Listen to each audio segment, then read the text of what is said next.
Hey everybody, it's IoT time with your two favorite two-ball nerds, Richard Chapman and Mike Meyers. Welcome. Hey Richard, you got any more of these things? Got any of these things laying around your house these days? IoT devices, of course. Everybody has IoT devices these days. Have you actually? How many IoT devices do you have in your home? Have you ever counted? 2, 3, 4. Oh, you're counting right now. Yes, I'm counting right now. I mean, Okay, it's easy. right. I think most people, once they understand what an IoT device is, can probably count pretty quickly some of the devices in their environment. But I think the one thing that's interesting is it's easy to forget about devices. You're like, oh, I forgot about that one. Oh, I didn't think about that one. Little shadow IT going on there. Oh yeah, for sure. Yeah. Absolutely. Not to mention when you invite somebody in your home and you give them, your password to your Wi-Fi network, and they take that password and use it to log into something that you didn't actually know that they were bringing with them or going to, connect to your network. So. So you're nice. Somebody walks into my house, they're like, "What's your Wi-Fi password?" I'm like, "You can't have it." And they're like, "Is that a capital Y?" Well, I do have a guest network set up. So as a matter of fact, yesterday my daughter's friend was over for the first time, and we made sure she had the guest Wi-Fi so she could connect her phone. And yeah, I mean, you have to take some precautions, but I will tell you, I don't think a lot of people do. I think there's a lot of things that people don't think about, and IoT is definitely one of them. I think people think about security with IoT, but because there's not much in the realm of frameworks, or I don't even think NIST addresses it very hard yet. Sure, yeah. It does. But the bottom line is that it goes back to reactionary security, right? You're like, I need to do something with these cameras, like even these cameras right here. These are Amcrest PTZs, great little cameras. Unfortunately, I had to patch them all just last year because they had a wide open telnet. Nice. Come on in, boys. Yeah. Yeah, I was going to say, rolling out the red carpet on that one. So for me, the three things I'm going to be doing more than anything else when it comes to IoT that I think are security cores. Number one is you got to have an inventory. You got to know what you have out there. And you want to talk, 10 years ago, we used to talk about rogue wireless networks. Somebody would go buy a home WAP and plug it in at the office because they just we're just going to set up a little thing among ourselves, and then next thing disaster pain and suffering as guys sitting in the parking lot with Pringle can antennas getting into your precious network. Right. But now it's really IoT is the shadow IT that I'm fearful of. It's just so darn easy I just want to have a camera over there by my office or whatever it might be. So to me, number one, avoiding shadow IT. And of course, when I say shadow IT or rogue devices, we're talking about devices that are installed and working within your infrastructure that you didn't install or you didn't authorize. Those boys in accounting. Most shadow IT is not evil, folks. It's just people trying to get work done. And in fact, I've learned the hard way most of the time that if you have shadow IT appearing, it's because I'm not doing a good job handling the infrastructure for users. And when they get all vigilante on me, I get a little nervous. So number one is going to be inventory. Number two thing that, and this is kind of ties in with number three. So with number two, what we want to do is we have to go through a maintenance process. Now, patch management is critical. There's no argument to that. But kind of what number three is that IoT devices need administration. And that administration can manifest in things like, for example, putting all your IoT on their own VLAN. That would be an administrative / maintenance type of thing to do. And so you need somebody or something or some process on top of that. So, Richard, what I thought might be fun here is I'm hoping some of your more interesting tools that we can come in and kind of talk about how we can fulfill those three things. Yeah, absolutely. I mean, everything you said is 100% accurate for the enterprise environment, your businesses, right? So even in our business here, we have a tool that we use called Armis, which is it does a lot of different things, but attack surface management is a big component of what it does. And it's funny, the devices you'll see pop up on that when you do basically a discovery scan to find out what devices are connected to your network. I can tell you that there's one particular employee that took the Wi-Fi password and used it to connect their car. So when they're parked in the parking lot, there's a possibility we're going to see their vehicle connected to our Wi-Fi. So whether they were allowed to do that or not is something that's a whole different thing. That's a policy issue, right? But as soon as somebody says, "Oh, I need the Wi-Fi password so I can connect my laptop," well, as soon as you give it to them, they're going to go, "Oh, well, I have the Wi-Fi password. Why don't I connect my phone? Why don't I connect my car? Why don't I connect this or that?" Right? So, but we don't necessarily know about that. It's interesting. I mean, think you could find yourself in a situation where you'd have to be, oh my gosh, onboarding all of these. You'd have to onboard devices. Yeah, I mean, essentially, yeah.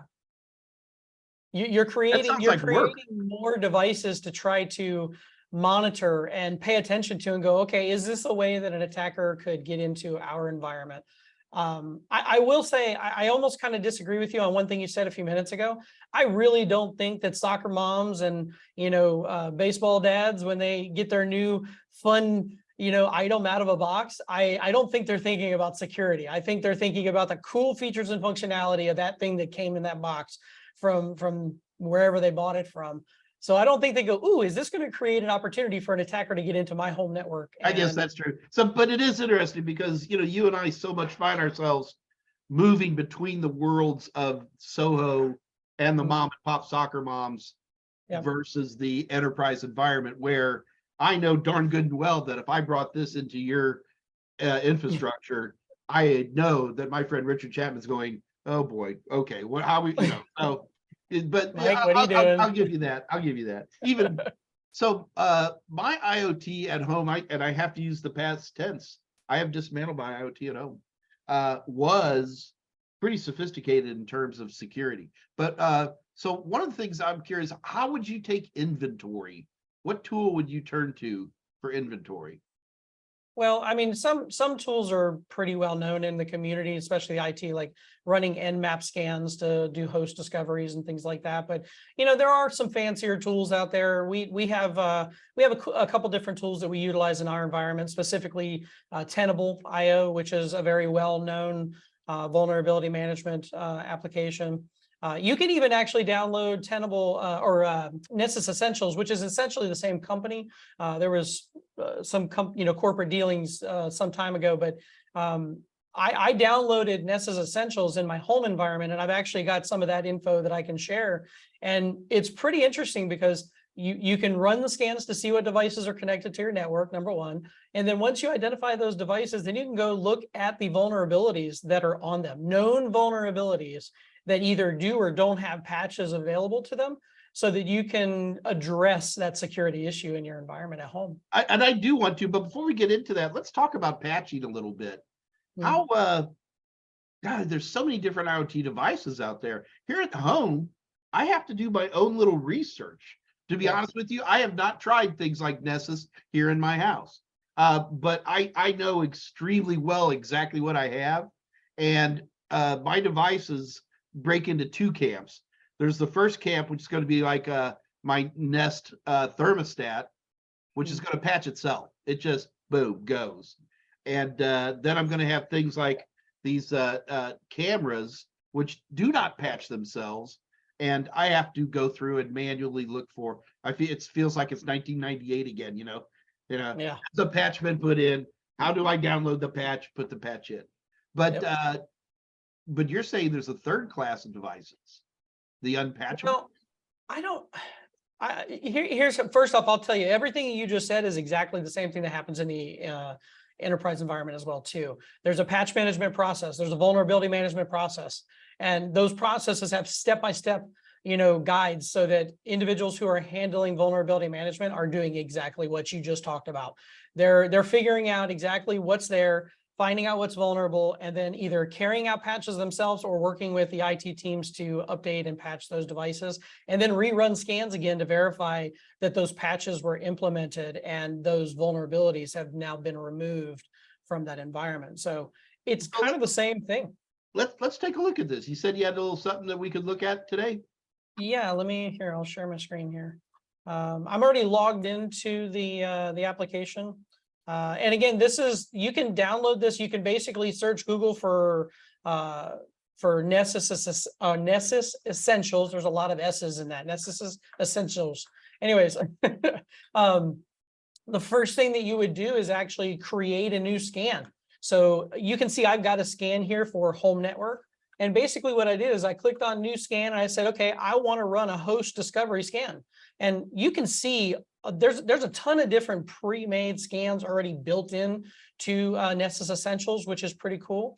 I will say the free version, though, the only catch to the free version of Nessus Essentials is you only get 16 devices, which is a little frustrating, but you can still get away with doing some scans. As a matter of fact, what I would recommend is to take the devices that are potentially IoT devices and make sure they're all on and connected to your network, and kind of shut everything else down for that time and try to run a scan on just even those IoT devices, because I will tell you the IoT devices by far are the most risky in most environments, and I'm going to show you what I mean here in just a second. But in any case, I can start out with a host discovery scan. It's literally just going to look through the network. It's going to send out pings. It's going to look for other devices that will respond back to the management console here and let it know, hey, I'm here. And I'm not going to go through setting up one, but you can set your specific IPs if you know what they are, or you can say, scan this range of IPs. I know that's where all of my devices are. And in essence, create a scan. Once you get a scan, then you basically get a list of IPs for those different devices. Now, once you have those devices, then from that point, you can actually run a custom scan after that as well too. And in essence, build a vulnerability scan for this list of IP addresses. Gotcha. In my home scan, you'll see I've got one here that says vulnerabilities in my network. So this was a scan that I ran actually on June 13th. And you can see these are the devices that popped back with some sort of vulnerability. Okay. Now, in cybersecurity, when you're talking about alerts and notifications of some sort of security event, critical events, high priority events, they're usually red and orange. Those are 95% of the ones you want to pay attention to first, because they're usually bigger issues. They have a higher level of severity. So in this case, you can see this one device here has got a few. It's got one high and 3 medium vulnerabilities that are being detected by Nessus Essentials. Okay. What do you think? What do you think? Have you ever run a scan like this in your environment at all, Mike? Oh, many times. Okay. All right, cool. And usually the devices are web servers is a big one that I get all the time. Yep. Open port numbers. Yeah, lots of fun. Absolutely. And some of those things like port numbers and so forth, those are pretty basic, like your camera, telnet. An open telnet port on a camera is a huge red flag. It's absolutely going to show up in a scan like this. In this one, if I actually click on the alerts, I can see here that the CVSS score for this is a 7.5 out of 10. So that's a pretty significant issue there. And at the end of the day, I definitely don't want to leave a device in my environment that has some sort of vulnerability like that. So I can click on that vulnerability and I can go in and read about the vulnerability. And it actually is pulling information from the CVSS score, the CVE score, and it's giving me those details. So I understand what this is all about. Now, you mentioned earlier you have your Nest thermostat, right? Yes. And you said that automatically updates, right? Yes. Well, guess what? So does this one. Guess what it is? It's actually a Nest device. It's not a thermostat. It's one of the Nest home devices. And when we look at this vulnerability is not a new vulnerability.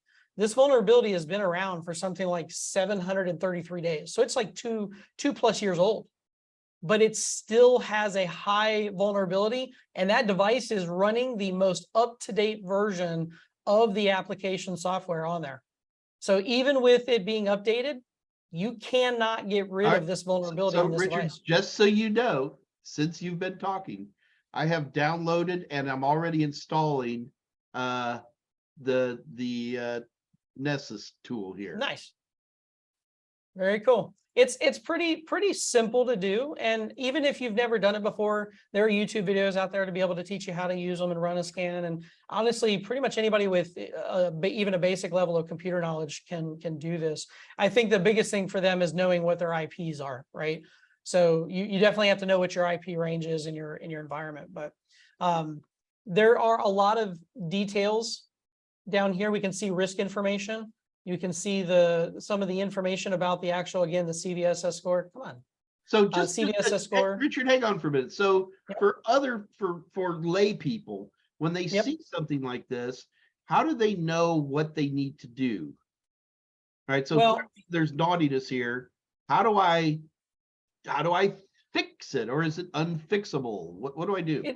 Yeah, it's not that it's unfixable, but you see that they actually provide some links to some different resources. There's even a reference down here to this particular CVE, and you can read all about it. And you can actually even take that CVE score here, or the CVE identifier. You can actually take this and drop this into Google and say, how do I mitigate this? How do I mitigate? And drop that CVE in there, and you'll find probably some different opportunities to figure out exactly how to. So you just like you were mentioning earlier, you might have to do a little bit of research to find out exactly how you can mitigate that. But there's definitely details out there. What's that? Go up 2 from where you're at the literally top. This right here. Yeah. Bob cares. Yep. To mitigate Bob that. cares a good one. I don't know that one. Yeah. Right, good enough. Yeah. Okay. It's important that people, you have to actually do something. All right. Now, Nessus is a great tool, but you're going to have to get out there, find a patch or whatever it might be.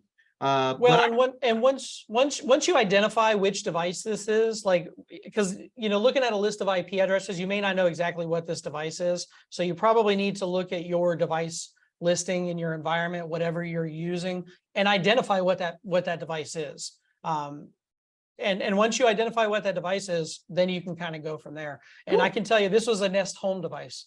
So, you got brand new out of the box. Got me in a panic. So the last one thing I want to talk about with IoT security is the actual administration and maintenance of it. There are certain things that people tend to do and things that you should consider. I certainly think that if at all possible, all your IoT should be on its own VLAN, if at all possible. It's actually usually easier to do in a home environment than in an office environment, just because of the simplicity of the network in a home environment. But so that would be the first thing I would be looking at. The other thing is that there is no one single utility that we use. Like, if you got a bunch of cameras around, they're probably going to be the same brand, and you're probably going to be using some proprietary camera solution out there where you can see all the different cameras. They tend to be laid out like that. There are some open source solutions, but most of the people I know if they're going to use whatever came with their Amcrest camera.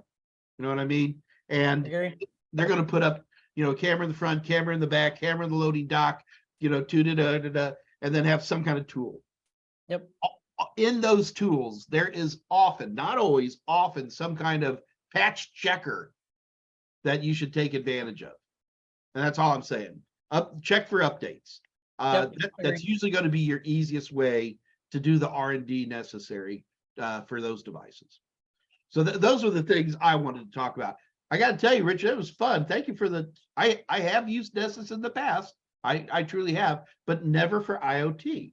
And so I'm going to have a little fun this afternoon playing with Nessus. Thank you for that stuff, man. Absolutely. My pleasure. Have fun with it. And just like everybody else out there too, we'll look forward to hearing what you have to say about how the scan turned out. Huh? We should definitely do that. Richard, have a good one. And my IoT security feels a lot better, man. If you like Two Bold Nerds, check out our entire playlist right here. It's a lot of fun. We'll see you there.